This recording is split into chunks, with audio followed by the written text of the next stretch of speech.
If jumping a car over some double-decker buses seems a bit tame for you, you could always try jumping a speeding car through some buses instead. Yes, through, not over.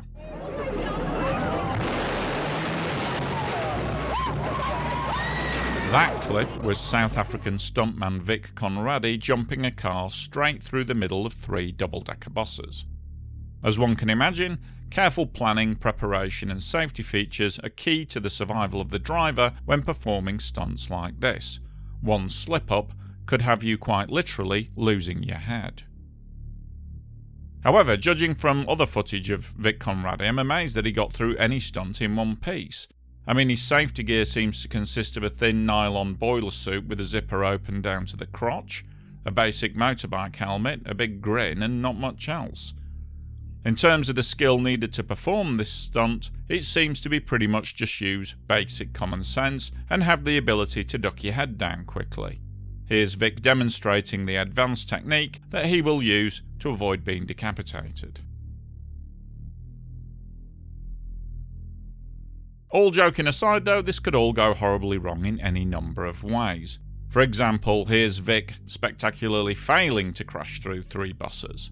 Now he comes out of this seemingly unscathed, but if the petrol tank had ruptured and anything had set on fire, I doubt Vic would have made it out alive, even if he was wearing his bike helmet and open crotch boiler suit.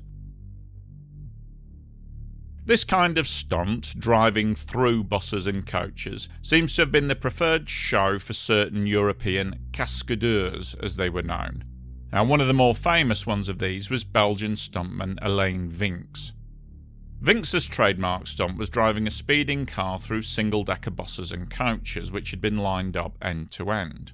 For these stunts, most of the bus seating had already been removed, leaving a kind of metal and glass tunnel through which Vincx would plough his speeding car. Again, it sounds pretty straightforward on paper, but without careful planning, things could easily go wrong, as Vincx would find out on May 25, 1987, when he attempted to drive a speeding Chevy Camaro through 4 coaches parked end to end.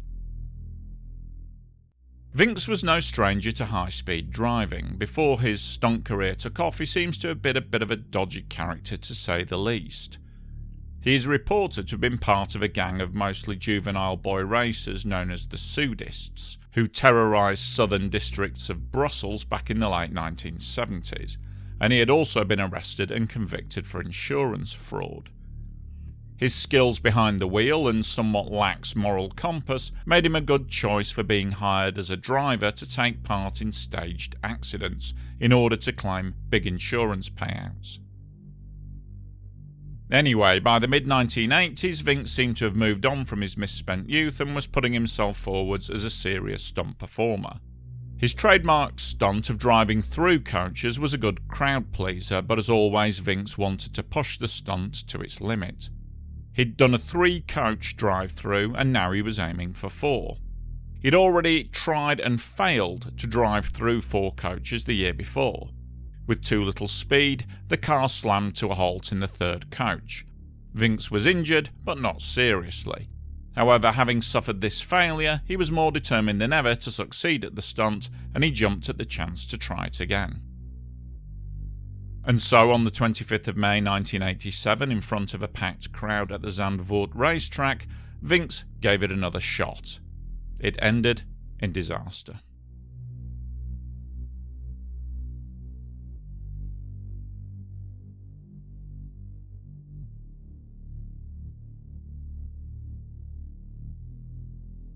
As crew members run over to the battered remains of the Chevy, it's clear that something is very, very wrong. A quick look tells the marshal all he needs to know, and he waves the others back. It's obvious that there's no need for the medics. Vincx is dead. As the watching crowd strains to see to find out what's happened, one crew member entered the wreckage of the 2nd coach and emerged carrying a bloody helmet. The crowd gasped in horror. Vincx had been decapitated. His head and upper torso had been completely ripped off as the car ploughed through the coaches. So how did this stunt, a stunt that Vincx had performed so many times before, go so terribly wrong this time around? As far as I can tell, there seems to be two main reasons for the fatal ending to it. Firstly, Vincx seems to be going much faster than before in order to have the momentum needed to plough through the 4 coaches. Having flunked this stunt once before, I guess he thought that he wasn't going to miss again by not going fast enough.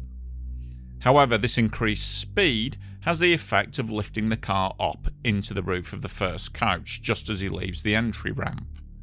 That sounds pretty obvious, but the entry ramp just seems to be too steep for the speed that he was travelling at. According to sources, Vincx was wearing a 4-point safety harness, meaning that he's strapped in over his shoulders, and that means, of course, he can't lean forwards or duck his head down. Now, he may have been killed as the Chevy entered the first coach and crunched into the roof, but if he wasn't, then he certainly was killed as the car moved on to the second coach. From this angle, you can clearly see that the roof of the second coach is lower than the first. How this was allowed to happen is anyone's guess, but without doubt, Vincx was dead by the time the Camaro entered the second coach, as the roof of the car and the top of Vincx's body are just ripped off. The hurtling wreckage then continues on through the coaches 3 and 4, bursts out of the final front section, and goes trundling on down the track. Vincx was killed instantly. He was 40 years old. There's one last strange aspect to the story of Alain Vincx. In 2020, his body was exhumed from its burial plot in the cemetery of Orphan-Boisac in order to conduct a DNA test as part of an ongoing investigation into one of Belgium's most infamous unsolved criminal cases, and that's the case of the Brabant Killers. The Brabant Killers were a violent gang that went on a murderous rampage between 1982 and 1985, killing 28 people in a series of supermarket robberies. The relatively small amounts of money which were stolen in no way matched the level of wanton violence that the gang inflicted on innocent bystanders. It's a case about which there are many theories, but very little in the way of closure. The killers were never caught, and the case was never solved, but some high-level investigators believe that Vincx was the getaway driver for the gang. His intimate knowledge of the area, the driving skills of the getaway driver, and eyewitness reports all led them to believe that Vincx was their man. But of course, Vincx was decapitated before anything could be proved. Strangely again, one of the other suspected members of the Brabant Killers, a man named Madani Bohusha, was also killed by decapitation. He apparently accidentally decapitated himself whilst chopping wood with a chainsaw. Now, don't ask me how you managed to do that, as I've got absolutely no idea.